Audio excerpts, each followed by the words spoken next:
go. Maybe that helps. Hello, and welcome. Today we will be exploring working in public service and government with University of Virginia alumni. I'd like to welcome our guests. We have Nina Williams-Mbang, Program Director for the National Conference of State Legislators. Welcome, Nina.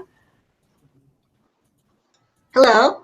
I'd like to welcome Patrick Rickards, Chief Communications and Strategy Officer with Woodrow Wilson National Fellowship Foundation. Welcome, Patrick. Thanks, thrilled to be here.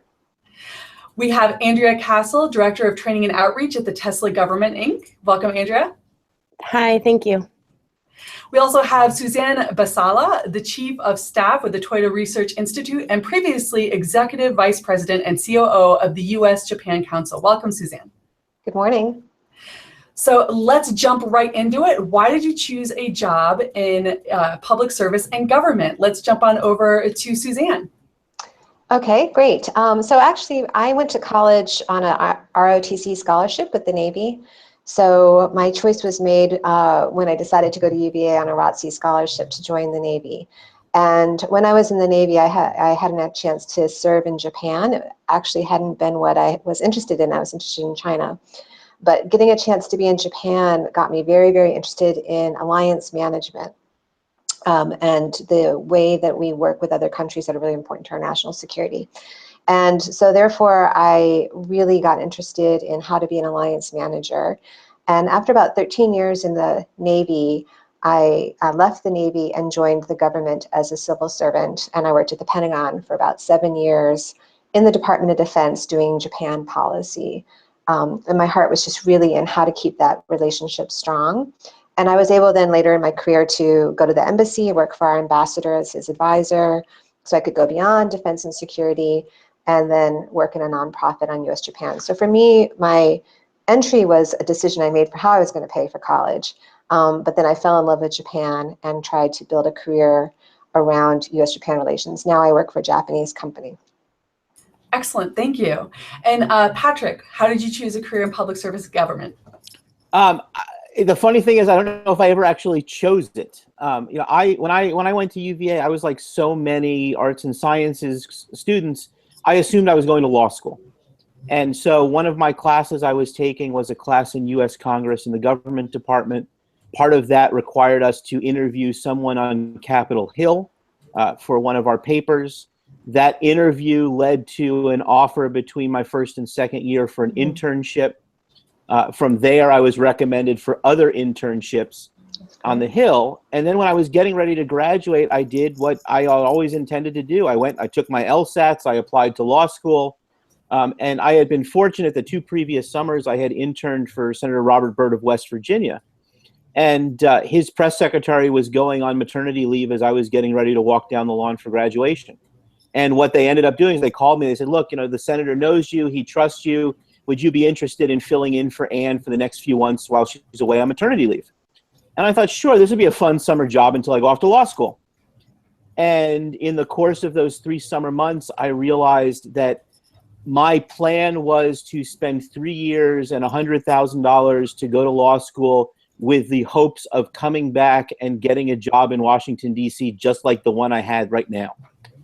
And decided, why take that added step? I could just sort of stay on the Hill.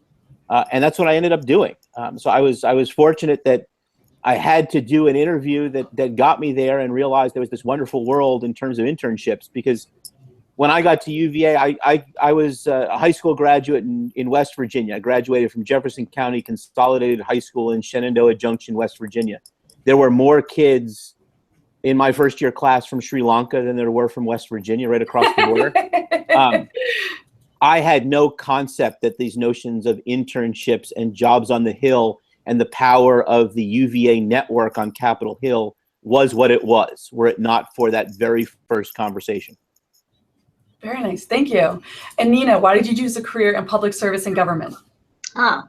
Well, now that I'm thinking back, I remember I grew up in the South Bronx in the 70s, and I remember standing in the middle of 138th Street. The buildings were burning, and I said, God, if you get me out of here, I will do what I can to help people in any way I can, really honestly. But at UVA, I was a Latin American studies major. I'd taken a ton of Spanish when I was in high school, and I loved it. thought about international relations, ended up majoring in Latin American studies, which I loved. And I actually, before I came out to Colorado, I did work for CARE International, the Overseas Relief Organization, for about 7.5 years, which was phenomenal. I started there as an entry-level position, worked my way up, and then got married, and we decided to take a chance and move out to Colorado because CARE actually relocated to Atlanta. Coca-Cola gave them a building. They relocated. I went there for a little while. I wasn't really sure about going to Atlanta. In the meantime, I visited the West, the Southwest, and fallen in love with it. Got married, and we just decided, let's just start over. And I got a job with the American Humane Association in their children's division because I'd been a researcher, grant writer and researcher when I was at CARE. So I sort of transferred the skills rather than the topic. And I stayed there for a year and then ended up getting an entry-level position here at the National Conference of State Legislatures. That's been 23 years ago now. So that's really how I started. Just really always wanting to, give back and contribute in some way. And then my UVA, I think the major, which I really loved, really helped set me down that path. Eventually got there. When I first got out of UVA and was in New York, I wasn't quite sure what I wanted to do, or I didn't understand the nonprofit world back then. I had no clue what an NGO was. I think I worked in the travel industry for a couple of years before I did get an interview and got a position at CARE. That's great, thank you. Andrea, so why did you choose a career in a public service and government? Well, like so many at UVA, I'm sure, that are studying foreign affairs, I started out because I wanted to be the president. In all seriousness, I was really interested in politics and foreign affairs. And so I thought a good place to start would be military service. So that led to me joining the military pre-September 11th, 2001, and going to basic training right after September 11th. So I got thrown right into the middle of everything. And since then, my experience has really led to the positions that I have today. And I feel like this is where I'm meant to be because it's the best place to do what I'm interested in, politics, foreign affairs. And I have the ability to impact things that are going on every day, around the world. So it's a really rewarding place to be. That's great. And you can still be president. I'm working on that. We'll see how it goes. We look forward to seeing that. So let's jump into what are your biggest challenges in your first year of work? So Andrea. Well, I would say right after graduating from UVA, my biggest challenge was really just, going from the military background into the other side of it. Just really getting my foot in the door was a big challenge, and finding a place to start out. I mean, in my field, when you're working, I'm in federal government contracting. Sometimes it's hard to just get your foot in the door, learn the culture of the places where you're going to be working. So that was my biggest challenge, was just finding a position and getting that first spot. Thank you. And Suzanne, what were your biggest challenges in your first year of work? So I had the opposite challenge of Andrea because I was joining the Navy out of college. And so I had the reverse culture adjustment. Unlike some of my work colleagues who got to the academy and had already really been immersed in the military culture, I had to learn the culture of the Navy. And I think on top of that, for me, there was a lot of uncertainty. And that's part of being in the military, where you don't really know where you're going to be. And I was told I was moving to Norfolk for 3 years, so I got settled there, and within a couple months they moved me to this little island in the middle of the Indian Ocean. And that was hard because I had a boyfriend, all this kind of stuff, and trying to work through. So that kind of uncertainty. And then I think for me, as I got into my job and was actually doing my job, the biggest challenge for me was the lack of role models and mentors. I was in a very isolated location. We really didn't have resources like the internet and things like that back then. And there were very few women at my command, and even in my profession, which was intelligence. I was I was 22 and I was the senior intel officer assigned to the island, and my nearest mentors were literally in another country. So for me, it was just kind of challenging to come into work and figure out, like, how do I provide value when I have to kind of create that out of the tasks that are given to me, and I can't just watch somebody and do what they're doing. So those were some of my early challenges. That makes a lot of sense. Thank you. And Nina, what were your biggest challenges in your first year of work in public service? Well, I'll talk about my first year of work here at NCSL when I came here, just moving out to Colorado. But my probably biggest challenge was understanding the legislature and the legislative system. I'd been working for about 8 years in, international development, very different, and just really getting to understand the legislature, what the legislative process is, how that works. NCSL, where I work now, every legislator and every legislative staff in all 50 states and all the territories are members of NCSL. So we serve and we act as an arm of the legislature, and trying to understand that process and do the kind of research. And also another challenge was to not be an advocate I work on child welfare issues, adoption and foster care and child maltreatment, and not to advocate, but because NCSL is a bipartisan organization, we have to present organization, we have to be information, our information has to be very balanced. We have to provide material to both sides of the aisle, and we have to consider whatever their concerns are, and really to adjust to that way of thinking was a huge challenge, but one that I think I learned pretty quickly, and certainly have learned now, and is really helpful to work with legislators all over the country. I mean, a lot of that would pull at your heartstrings, working with the little ones. Yeah, it still does. It's still heartbreaking to see what's happening to our kids. But it's so good that you're able to go in and help them. That's wonderful. So Patrick, what were your biggest challenges in your first year of work? My challenges seem so small listening to my colleagues and everything that they went through. I mean, for me, it was the basics. I mean, I had grown up in a series of small towns. And so the notion of moving to Washington, D.C. and having to find a place to live in the city, I thought at the time I was on top of the world. I graduated in 1995, and I was offered a starting salary of $22,500. And I thought that was more money than I would ever see, until it became time to find an apartment in Washington, D.C.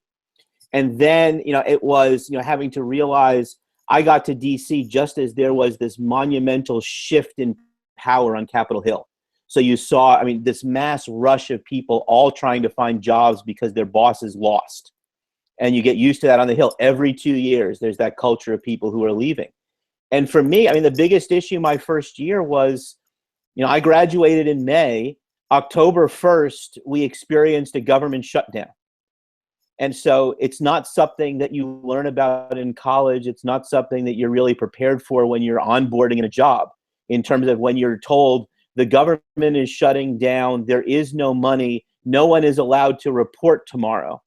And you don't know what that means. You don't know how you're going to be able to pay your rent. You don't know how you're going to be able to buy groceries, not realizing that, in 2 days, you're going to be told to report back to work, because the first spending bill that gets approved is legislative affairs, so they can pay the congressional staff. So don't worry about yourself. But all of that just becomes incredibly frightening if you've never done it before and there's nobody there to guide you through it. So is your advice to take a deep breath? You'll find a place to live. You'll be able to eat. It'll be okay. It is. I think at the end of the day, there is so much about transitioning from college to work, whether you're doing government and public service or anything, that you're never taught. And so, at some point, you got to realize there are lots of people who have done this before you. And so you're going to find a place to live. You may have to move in a year because you realize the neighborhood you chose isn't as good as you thought, or the neighbors you have are not the ones you want to live next to. You're going to realize that, yes, maybe it makes sense to have a car. Maybe it doesn't make sense to have a car. You make those decisions as to whether you need an extra job waiting tables or tending bar in order to keep the job you want at 22 or 23 years old. You're not the first person who's ever done this. And so there are ways to get that information. There are ways to create the network so you don't become completely overwhelmed and freak out and decide, okay, I've had too much after 6 months. It's time to go home to mom and dad and be in a safe environment. You don't need to worry about that stuff. That makes sense. And like what Suzanne was saying, having that mentorship and having people be able to kind of guide you and reinforce that, you know, you're not doing this for the first time. I think those are all really good points. So can you describe a typical day or week in your position in government or public service? Suzanne, let's jump into you. You're still on mute. Yes. So I think I'll talk about my job at the Pentagon as a civil servant, because not everybody who is paying attention to this panel may be interested in military service. So that may, and working at the Pentagon is a really interesting place. It's a huge hive of activity. And I think what I found really amazing about working at the Pentagon is the breadth of issues that can come up. And you could be one day working on a environmental hazard issue in Japan, and the next day looking at missile defense technology transfers or base negotiations and things like that. But I think one of the things that's just reality, at least I felt when I worked at the Pentagon, for most people, even seasoned and who'd been there for a while, is you do some really mundane things, and that's just the tax that you pay, frankly, for the really cool and exciting things that you do. And so I used to spend, even after quite a lot of experience and expertise that was valued, I'd still spend a lot of time escorting people from the entrance of the Pentagon to the meetings. And it would be, a half hour just to go pick someone up and bring them to a meeting. And I think one of my, it's very mundane kind of activity. The flip side is you get on a plane and you travel with the Secretary of Defense, and you get to brief him on plane while there's in-flight refueling going on, and you're preparing him for his points with a leader. But for me, what became apparent at the Pentagon is everybody has to pitch in, and I think this is true about every job that I've had. Everybody has to pitch in and be willing to make a cup of coffee and bring it to somebody and do those kind of mundane things in order to have the opportunities to write a talking point that becomes something that you read about in the paper, or to be the expert in the room who's looked to for advice, or to lead a negotiation or something like that. I'm sorry. You want to be seen as an employee who says yes and is willing to do anything and everything, because then other folks will seek you out in order, when they have new opportunities. So that's Yeah, I think that's a really great point, and it's incredibly important to be versatile and flexible, and not stick to the job description, because the job description is just a starting point. Great, thank you. Patrick, how would you describe your typical day or week? Well, if looking back at my jobs right after college, I would echo the mundane, but would also say how important that is. I mean, after I left Capitol Hill, I did what all Hill press secretaries and communications directors do when they die. I moved into consulting. And when I started to hire people, I had the added benefit. I spent my 4 years at UVA. I mean, regardless of my major, I graduated from the Cavalier Daily. That's where I spent all of my time. And so when I began to hire folks, I would look for those that came either with college newspaper experience, because I knew they knew how to multitask, I knew they knew how to write, how to deal with deadlines. Or I'd look for those who came from the Hill, because they had dealt with a lot of those issues and they knew the mundane was essential. And I remember there was one person we had hired once, and she had just come out of graduate school. And she shows up for her first day as an intern and wanted to know where her office was, wanted to know who her assistant would be, and then refused to make coffee. She was 24 years old. But I mean, the Hill, that experience on the Hill, I think there was never a day that repeated itself. I worked on the press side. I was a press secretary, a communications director, a political advisor.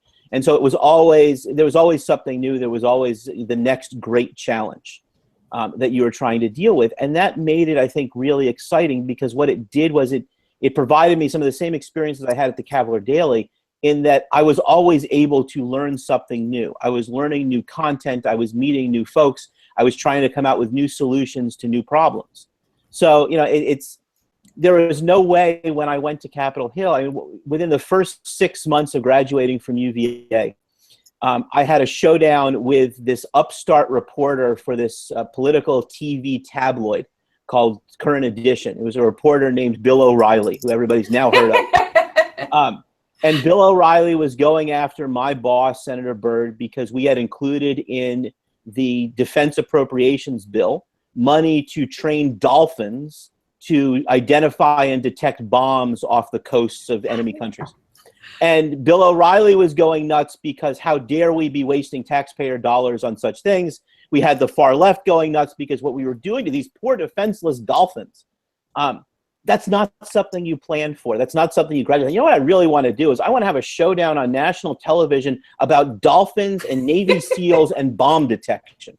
But it makes for such fun learning experiences. I mean, I would never be able to replicate that in any other place than in Capitol Hill, particularly when I'm 22, 23 years old. So how did the dolphins do?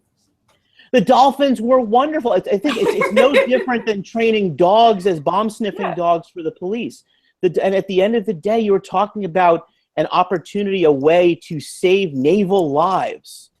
And it makes common sense, and we were not going to take that out of the naval budget. It just wasn't going to happen, so it stayed in there. I like the creative problem solving. That's neat. So Nina, can you describe a typical day or week in your position? Sure.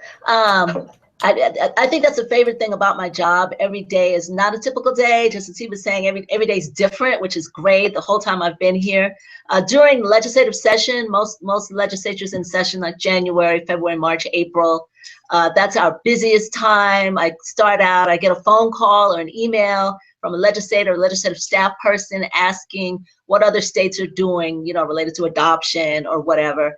We've got databases now that we research and get that information out to them. Now, I remember when I first came here, which is, again, like 20-some years ago, we didn't have everything on the internet.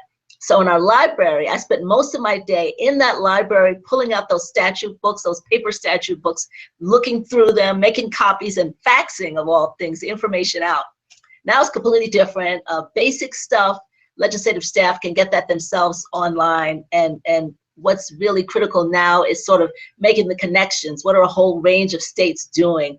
What makes sense? The questions are a lot more complex, which is great because it means we have to sit down and think about it. We have to call other national experts and ask them how to, what do you recommend we tell the state? What's the best practice?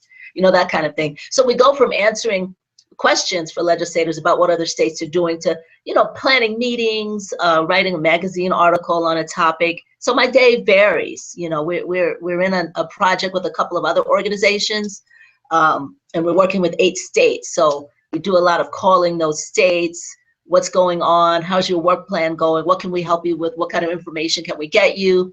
What are your concerns? So the day is very varied.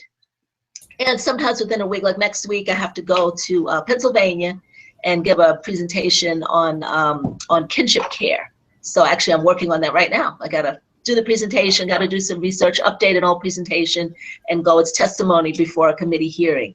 So it's very varied, my whole day, and I really enjoy that a lot. I'm not just doing one thing, over and over again. Excellent, thank you. Andrea, how would you describe your typical day or week in public service? Yeah.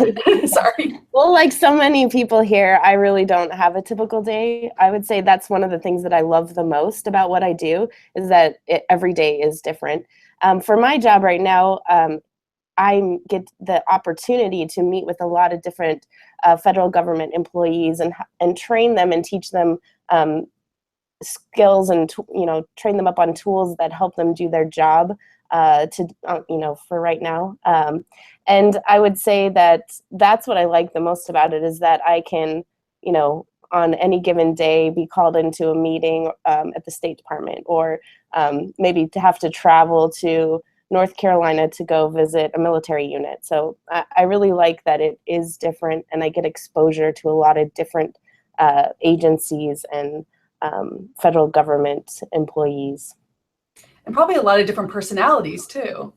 Yes, it is very different. That's the one thing I would say is that you really learn the culture and how it's different, from State Department to DOD. There really is a big difference in culture. I don't have as much exposure to Congress as some of the other panelists here have, but I would say, on the other side of the federal government, with DOD, State Department and whatnot, there's definitely understanding the culture is really important to getting work done. Thank you. So do you have any recommendations for how someone could prepare for and succeed in getting a job in your industry? Nina. Unmute myself there. Yeah, I would say, and I think about this when we're, interviewing interns or employees that come, coming out of college.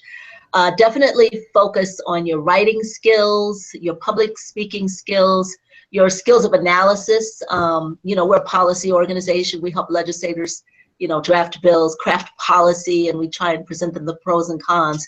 So really get in the habit of thinking through what effect a particular piece of legislation or a policy would have on the population that it's intended for, what the pros and cons of that are. Legislators are really concerned now about cost, how much things cost. Are we getting the best bang for the buck? Is this practice going to be effective?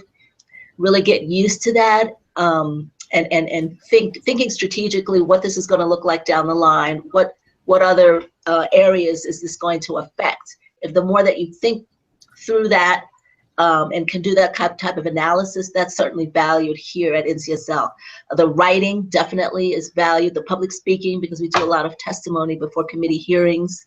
And one of the other things, I think, any experience and practice you could get facilitating, not just making presentations, but facilitating a meeting, helping people think through a process, dealing with all kinds of characters and personalities in a room, and helping people get their voices heard so that everyone has a chance to contribute, and learning how to navigate that and work with people and help them reach some type of consensus or go from point A to point B to come up with something equals something. Those are invaluable, absolutely invaluable skills, which just take practice, but would be very valuable here at NCSL. And that's a difficult thing to do because you have a lot of different personalities. You have a lot of folks with different objectives and priorities. Right. And Right. Exactly. And we're very careful of partisan balance. We're very conscious of that here at NCSL. And we work really hard to make sure that happens in all of our meetings, our magazine articles, our publications, to make sure that we bring out every point of view. So, thinking about that and how to do that would really be very, very strong points, very helpful. Thank you. Patrick, do you have any recommendations for how someone could prepare for and succeed in getting a job in public service or government? Well, I think the first thing is, while you're still a student, and I talk with a number of UVA students as they're looking through this, whether it be in public service or communications and those sorts of things, it's taking advantage of the opportunities while you're in school. It's looking at what are the internships that are available, what are the volunteer opportunities, what are the political campaigns you can work for, how do you pick up the skills that one's looking for in government? And then I think from there, it's really a matter of recognizing that the choice you make as you're getting ready to graduate is not the choice that you're going to lock yourself into for the rest of your life. Anybody can do anything for a year. You figure out, what is it I can learn? Who are the connections that I can make? What are the skills that I can gain? And then you sort of figure it out from there. And you see what comes next. You see what doors open themselves up. You see what pathways that you want to take. I mean, I've traveled down a path that if you had asked my 18 or 20 or 22-year-old self, I would have never said that this was how I was going to spend my life. I mean, I've sort of got this sort of Forrest Gump world life of mine that I've moved from one thing to another. I've done all sorts of things. I met with all sorts of people that I never would have planned for. I never would have thought that I would have advised government secretaries, Secretary of Education or Secretary of Labor, as I have. I never would have thought that I'd be advising Coca-Cola on how to do crisis communications. I certainly never thought I'd be where I am now, where I'm asking individuals for millions of dollars of money so that we can build at the Woodrow Wilson Foundation a new graduate school in partnership with MIT. These are the things you just don't plan for. So you look at each one of these opportunities. You think at 22 you want to get involved in government service, that's great. At 25 you may see a completely different pathway. So you just take advantage of the opportunities and you say, this is something I could really, really benefit from the next 18 months. It's not, this is something I see myself earning a gold watch with 30 years from now. And as you kind of experience things, you can kind of make life go where you want it to go. It's like, oh, I'm really interested in this one topic. Now I want to do this more. Exactly. And you might decide, oh, I want to move, I want to travel, I want to see things, I'm going to look at jobs that are going to take me that way. You might decide, oh, over the time, I really love this issue, this content area. Let me do the deep dive on that. Or who would have said that at some point, even from my own career path, that you would have decided at some point, I really want to do social media. I think there's really something to say, how can I sum up the views of a nation in 140 characters? Those are jobs now. Yeah. We don't know what jobs are going to be available to UVA grads in 5 years, in 10 years. So it's that flexibility and just taking advantage of the opportunities before you and seeing them for what they are, not what others may think they're supposed to be. Thank you. Andrea, do you have any recommendations for how someone could prepare for and succeed in getting a job in public service or government? Yeah, I have a couple recommendations. Number one, I would say, is to consider alternate paths. So you don't have to get out of school and go directly to, let's say, the State Department and apply for a job at the State Department. And that's the only path that you can take. I think it's really good to consider, military career or internships, just a way to really get your foot in the door and get some experience. My second piece of advice is really to find a way to set yourself apart from everyone else. So there are so many people, like at my company, when we have an opening, we get hundreds of resumes of people that have, foreign affairs degrees or political science degrees. But what we really look for is what sets them apart from everybody else. What do they have a foreign language? Have they done some sort of interesting internship overseas or worked overseas or have experience overseas? Do they have some kind of technical expertise that sets them apart? Like, do they understand coding, or do they know how to build a map and what's involved with that? So I would look for opportunities to learn something new that's unusual, outside of the box, so to speak, but something that will really make you stand out from the crowd. So that's my advice. I love that, because on your resume, oftentimes it's like, you might be wanting to go into public service and government, but maybe you have a talent doing marketing communications or building websites or making videos, and it's not something you would typically include on your resume. But I love the idea of, here's a transferable skill that you could, bring into that. Absolutely, 100%. And, actually another thing about this field too, when I was applying for jobs right after UVA, my sister, who works in business, advised me to keep my resume under 1 page. And I actually learned from some friends that no, in this industry, they prefer that you have a very lengthy resume. So don't be afraid to have a 2 to 3 page resume and be very descriptive about what sets you apart from the crowd. So I encourage that for UVA students. Typically, they say when reviewing resumes, folks only spend up to 15 seconds per resume max. Do you find that's different in public and service and government because they're looking more for those details? Well, what we do is we look for the thing that sets you apart. Having a bachelor's in foreign affairs or political science, that's like a check the box kind of thing. You've got that, okay. What else do you have?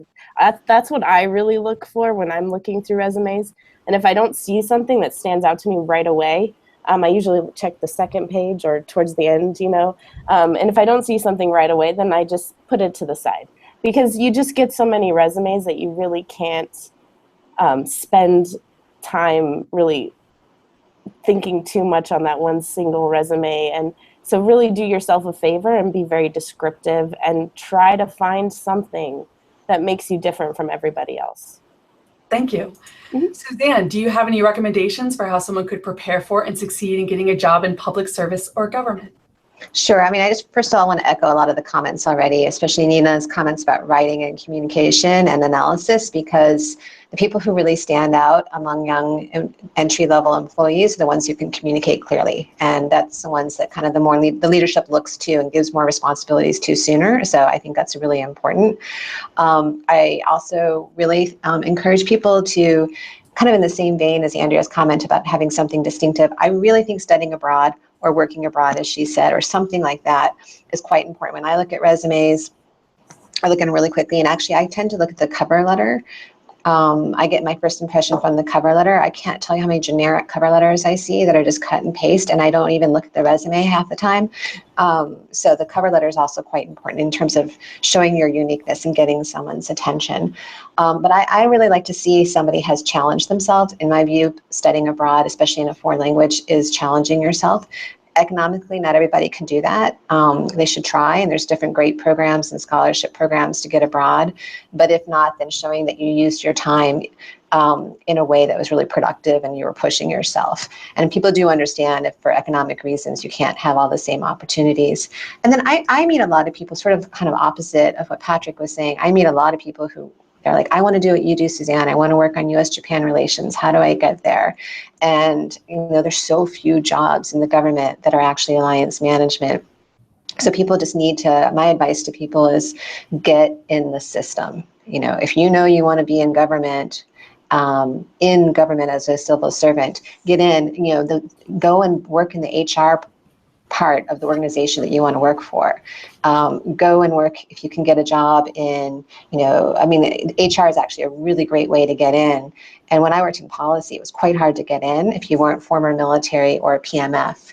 But the people who got the jobs in sort of the support services or facilities, people got to know them. And believe me, if you're the person training people on how to get raises and promotions, people pay attention to you and you'll get opportunities. And in the government, the system is quite challenging to hire new talent, and it drives you to hire people from within the system. And as an employer, I would almost always pick somebody who's already in the system over someone who looks better on paper but that's outside the system, because I might have to wait 6 months before they get a clearance and they get through the whole process. So just getting in the system. If frankly the intelligence community, for people who are comfortable with that, or the military, and I came from an intelligence background, there's so many more jobs, I think, at the entry level in the intelligence community than in a lot of other areas of government. You get your clearance, you're in the system, and you're so much more marketable for the specific job that you want. And you'll learn a lot of writing and analysis along the way. So I have to ask, what is PMF? Oh, so PMF, yeah, thank you. So PMF is this Presidential Management Fellowship. And it's for, I didn't know about it, I guess it wouldn't have mattered because I was in the ROTC program, but it's for graduate students. So for graduate students who are interested in government, in Washington, D.C. at least, federal government, that program, you get paid for 2 years, you get to do different rotations, and there's a really strong chance that you'll get hired by the government at the end of the rotation. So for students who are graduate students who get into this very competitive program, it's a good way to get a job in the federal government. Thank you. And a lot of what Patrick was saying too is, like, even if you feel like you have some personal restrictions, if you want to go for something, go for something. You never know what might lead you to other opportunities. I came from a very humble background, and I have 6 brothers and sisters, but I was able to work internationally by starting to work with a company that's like, hey, do you want to go work in Japan for a little bit? I made $9 an hour, but I got that experience because I was willing to take opportunities that came my way. So if you really want something to happen, I think you can do it. And I love that empowerment that we're encouraging in students. Thank you. So what do you like most about working in public service and government, Suzanne? So that's a really hard question. And when I was in the Navy, I would say it was travel and getting actual skills, and also being in an organization that's very focused on leadership, which is so important and really pays off in the rest of your career. And in the Navy, there was a diversity that I didn't experience at UVA, from kind of people from all walks of America, which I was really grateful to be around. When I had a chance to work at the Office of Secretary of Defense, I felt even more sense of impact, personal impact, and relevance of the work that I was doing. And I was also just really inspired by the quality of the people that I was around. I was a very high level of quality in my organization, and I felt like I was learning from everybody. And as we all talked about earlier, sort of this breadth of issues I was exposed to. I spent 5 years in a nonprofit, and just want to talk a little bit about the nonprofit sector and the incredible focus on mission that you have in the nonprofit sector, and the direct impact. I mean, you can come up with an idea, you can raise money for it and see it implemented much faster timeline than in the government, that's for sure. And I also really loved being around the people in the nonprofit sector who have a very strong volunteer spirit, a very generous spirit, which is really nice to be around. So those are some of the things I like most in public service. Thank you. And that is such a perfect transition over to Nina. So what do you like most about working in your area? Sure. Echoing what Suzanne said, I mean, before I came here to Denver at NCSL, I worked for CARE International, and just being part of that and being part of that, experiencing, learning how most people in the world live, the issues they have to face, dealing with clean water, you know, access to jobs and food, was just really incredible, just absolutely incredible to learn that, to be around people who worked in that field, who work overseas, and to be really inspired by them was just really, you know, an incredible experience, being part of that and contributing to that in some really tiny way. Now being here in Denver at NCSL, working with state legislatures, just getting to meet people from different states, to hear legislators' concerns, the fact that legislators are in all walks of life. Some of them are attorneys, some of them are farmers and ranchers and store owners and homemakers. Getting to hear their perspectives, why they went into politics, what it means to them, and seeing the types of things that they do, you know, every day when they're in the legislature has just been just really incredible. And just really, you know, getting to meet people from Idaho and Massachusetts and California and Montana, and just hearing about their experiences and their concerns from people who really, you know, who really want to do something to represent their communities. That would be just one of the favorite parts of my job and the most incredible part. Thank you. And speaking of some of the farmers and ranchers, Andrea, I know you said you were from Montana, which I love. So I think that's a good transition over to you. What do you like most about working in this in public service and government? Well, what I really liked about being in the military as well, to echo what Suzanne was saying, is the travel. You know, when I was in the military, in the Army, I got to be stationed in Germany, traveled to the Middle East, not voluntarily, but, you know, it was still interesting and fun. A lot of really important missions that you can impact through your day-to-day work. And that continues in my position today where I'm working now. I really get an opportunity to participate in a lot of really interesting things that I wouldn't really have thought coming into this position that I would be able to impact. And it's just the matter of, you know, being exposed to federal employees from a lot of different organizations. So I really like that every day is different. And that's one of the best things about this job. Thank you. And Patrick, what do you like most about working in public service and government? Well, let's be honest. I mean, when you leave UVA and you go to work on Capitol Hill, you're not doing it because you're getting paid huge sums of money. You're doing it because it's a really cool job, because you get to say, I'm working for Senator so-and-so or Congresswoman so-and-so or for this committee, and you've got friends who are slogging away in law school who are going, ooh, that's wonderful. And you work incredibly long hours because you very quickly realize that Washington, D.C. is run by a whole bunch of 22 and 24-year-olds. Over time, though, that evolves. I mean, that notion of just sort of the personal reward, the fact that I've got this really cool job that's high profile, and if you look, sometimes you can see me sitting behind my boss at a congressional hearing, that wears off. And so, you know, for me, as I've made the transition and have spent, you know, the last decade plus now working on education and education reform issues, there it becomes far more personal. It's recognizing that everything I've gained through my public service experience now allows me to spend my time improving educational opportunities for people like my kids. And not just for kids in general, but my two kids I adopted them from Guatemala. And so, you know, when I talk about improving educational options, I'm talking about kids across the country. And so that is what I get from it now. It's not as cool as saying that I used to work for Senator so-and-so. But for my kids, I mean, seeing their dad on public television locally is just as cool as when, you know, my parents used to get to watch me talk on C-SPAN when I was 22 years old. I love how the job has kind of grown with you and how your career has grown with you and your priorities. That's really neat. Yeah. So any final advice for University of Virginia students interested in working in a political service or government? Andrea. Well, what I would say, and it's something that I haven't done well myself in the past, is really focus on networking and build your network at UVA, build your network with, you know, when you go on an internship, keep in contact with people and, you know, really take time to build relationships. So I think that that's my number one piece of advice, is to focus on that while you're at college and any internship opportunity that you have. Thank you.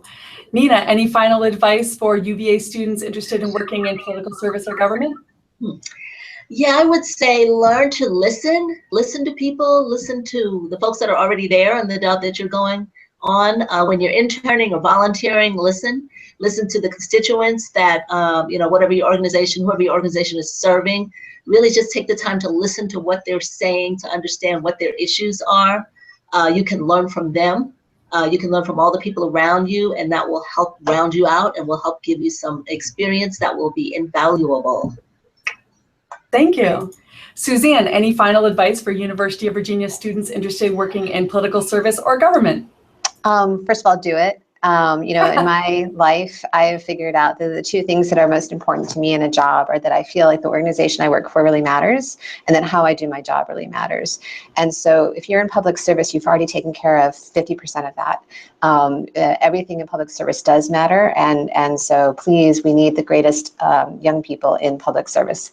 At a more practical level, I would just say embrace what you're doing and give it your all. And frankly, I think it's very obvious when there's somebody who feels like they're just settling for something and they're got their eye on the next thing.